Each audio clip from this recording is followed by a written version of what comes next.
उससे परिचित होते हो। और इस वक्त देखिए कुछ शॉपिंग भी चल रही है और दुकानों में जो आर्टिफैक्ट हैं पूरी दुनिया में मशहूर हैं राजस्थान के, खूबसूरत नक्काशी के लिए राजस्थानी कला जो है, और भीम यूपीआई जिसकी गूंज पूरी दुनिया में सुनाई दे रही है।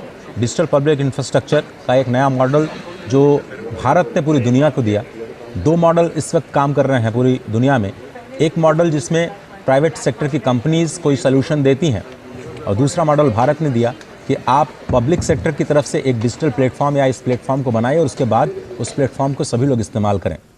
भीम यूपीआई एक ऐसा ही प्लेटफॉर्म जिसने डिजिटल पेमेंट्स के इतने सारे रिकॉर्ड बनाए कि पूरी दुनिया में एक अद्वितीय प्लेटफॉर्म के रूप में उभरा है।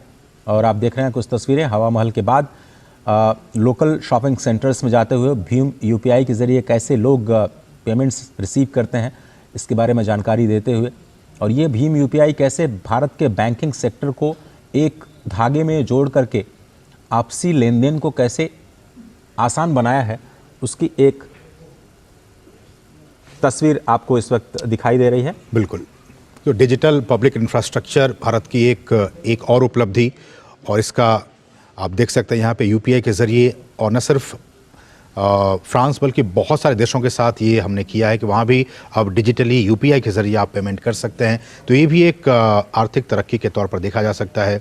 भूटान के साथ भी हमने देखा कि अभी हमने किया। तो इस तरह से तमाम देशों के साथ भारत लगातार इस बात की कोशिश कर रहा है कि वहाँ भी यूपीआई के ज़रिए पेमेंट संभव हो सके। डिजिटल पब्लिक इंफ्रास्ट्रक्चर का ये एक बेहतरीन नमूना, एक बेहतरीन उदाहरण।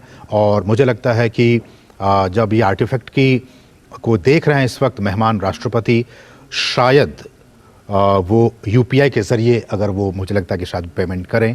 उनके हाथ में मुझे अयोध्या का नवनिर्मित राम मंदिर प्रतिकृति मुझे दिखाई पड़ रही है।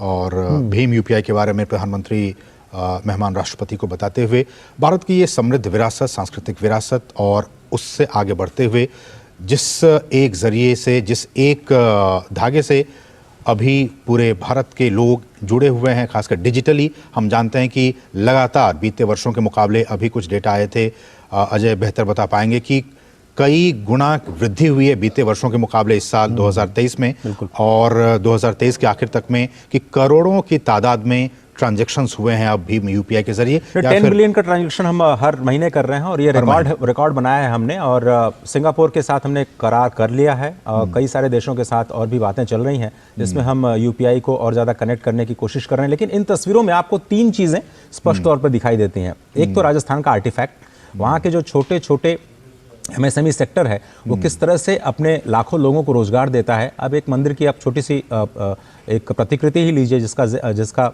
अवलोकन ये दोनों नेता कर रहे हैं, कैसे ये लाखों लोगों को रोजगार देता हुआ आर्टिफैक्ट पूरी दुनिया में अपनी जगह बना रहा है। और हम वोकल फॉर लोकल की बात करते रहते हैं प्रधानमंत्री लगातार, और खुद वो करके दिखाते हैं। ये खूबी है प्रधानमंत्री मोदी की कि जो वो कहते हैं, अपील करते हैं सिटीजन